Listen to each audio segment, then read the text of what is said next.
አቤልና ርብቃ እንግዲህ መዝናኛ ቦታ ሄደው እየተዝናኑ ነበረ።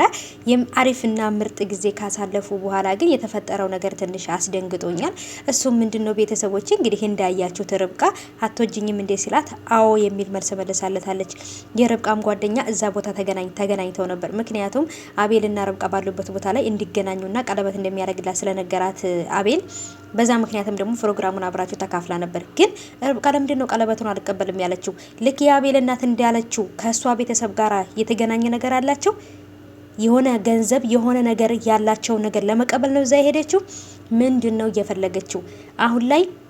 እሷ ራሱ አቤልን አፍቅራው እንዳልሆነና የሆነን ጥቅም ፈልጋ እዛ ቤት እንደመጣች የሆነ ነገር እንዳለን የተረዳሁት። ሰላም ሰላም፣ ውድ ተከበራችሁ የቻናሌ ተከታታዮች እንዴት ናችሁ? ከኔ ጋር ሁሉ ሰላም ነው። ሰላማችሁ ይብዛልኝ ባላችሁበት ውድ ቤተሰቦቼ። ለቻናሌ አዲስ ከሆናችሁ ሰብስክራይብ አድርጋችሁ ቤተሰቡን ነባሮች ዌልካም እንኳን በሰላም መጣችሁ ብያለሁኝ። ተወዳጁን የርብቃን ድራማ ይዤላችሁ መጥቻለሁ ውዶቼ። እጅግ በጣም እንግዲህ አስደንጋጭ ነገር በመጨረሻ ላይ ተፈጠረ። እስቲ ከመጨረሻው እንጀምርና እንግዲህ ውዶቼ እጅግ በጣም የሚያሳዝን ነገር ነው እንግዲህ ርብቃ ያደረገችው በጓደኛዋ ፊትና እንግዲህ እሱም ተንበርክኮ ታገብኛለሽ ወይ ቀለበትን የኔና አንቺ ፍቅር ታስታምኝበታለሽ ወይ? ስለዚህ እንደዛ ከሆነ ቀለበትን ላድርግልሽ ተቀበይኝ ባላት ሰዓት ላይ አይ አላገባህም ነበር ያለችው። አትወጂኝም ሲላት አዎ አልወድህም ነበር የሚል ወይንም ደግሞ አዎ የሚል መልስ ነበር የመለሰችው። አዎ አገባሃለሁ ነው ወይንስ ደግሞ አዎ አልወድህም ነው? አትወጂኝም እንዴ ብሎ ሲላት አዎ ነበር ያለችው።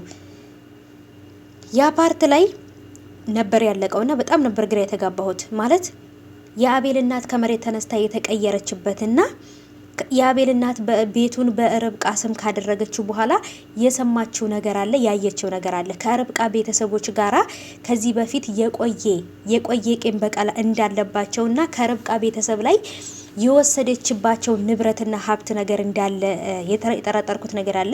ግን ደግሞ ባለፈው ክፍል ላይ እንዳየሁት ከሆነ የአቤል እናት የአቤልንና የርብቃን ፍቅር ለመፈተን ፈልጋ ይሄን ነገር ያደረገች ነበር የመሰለኝ። ግን አሁን ላይ ሳየው ግን ርብቃ ያንን ቀለበት ካልተቀበለችውና ርብቃ ቀለበቱን ተቀብላ አቤልን ካላገባቸው ወይንም ደግሞ አቤልን ብታገባው ራሱ ነገሩ እንዳይነቃባትና እንዳይታወቅባት ሊሆን ይችላል እንጂ ርብቃ ወንድምም ቤት ውስጥ መጥቶ ከእህቱ ጋር እያወራ ነበር ምናምን። ርብቃ እዛ ቤት የመጣችበት አቤልን ያጠመደችበት የራሷ የሆነ ነገር አላት እንዴ ብዬ መጠራጠር ጀመርኩ ማለት ነው። ምክንያቱም የአቤልም እናት ከመሬት ተነስታ የተናደደችው ርብቃ ከዚህ በኋላ ያንተ ሚስት አትሆንም፣ እኔም ይሄንን ንብረት ያፈራሁት ቤቱንም በስምሽ ያደረኩልሽ ብዙ ለፍቼ ብዙ ደክሜ ያመጣሁት ንብረቴ ነው። ስለዚህ በጭራሽ አንቺ እንደፈለሽ ልታረጊው አትችይም፣ ልወስጅብኝ አትችይም ነው ያለቻት። እና ስለዚህ ርብቃ ከዚህ በፊት የአቤል እናት ከዚህ በፊት የበደለቻቸው ሰዎች የነሱ ልጅ ናት መስለኝ ርብቃ ማለት ነው። እና ርብቃም ደግሞ እንግዲህ ንብረቷን ለማስመለስ የቤተሰቦቿን ልፋትና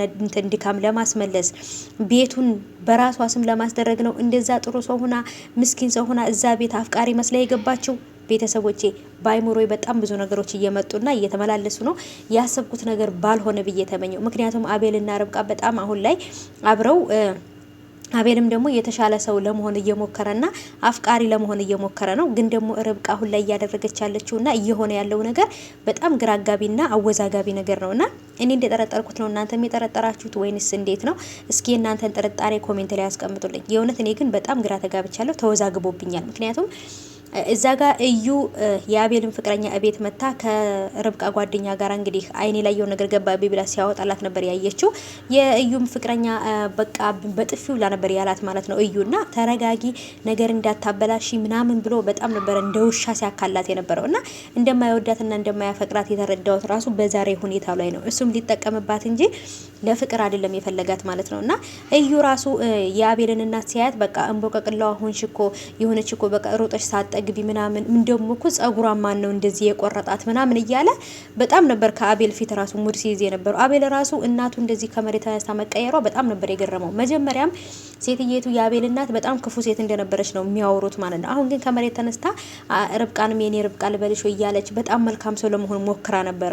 ግን ደግሞ ከመጀመሪያውንም እናንተ ክፋት ከሆነ ውስጣችሁ ያለው ለተወሰነ ጊዜ ነው ጥሩ ሰው ለመሆን የምትችሉት እንጂ ያ ክፋታችሁ ተመልሶ ይመጣልና የአቤልም እናት እንግዲህ ያጋጠማት ይሄ ነገር ነው ብዬ ነው የማስበው። እኔ ግን ሳስበው የርብቃ ቤተሰብና የአቤል እናት ቤተሰብ ወይም የአቤል እናት የሚያገናኛቸው ነገር አለ፣ የሆነ ነገር አለ እሷ የፈራችበት። ምክንያቱም ቤቱን ተፈራርመው በርብቃ ስም አድርገዋለች ማለት ነው። ያ ነገር ነው እሷን በጣም እያናደዳት ያለውና ብቻ ነገሮች በጣም ከባድ ናቸው። እናንተስ ምንድን ነው የገመታችሁት? እስቲ ግምታችሁን ኮሜንት አስቀምጡልኝ።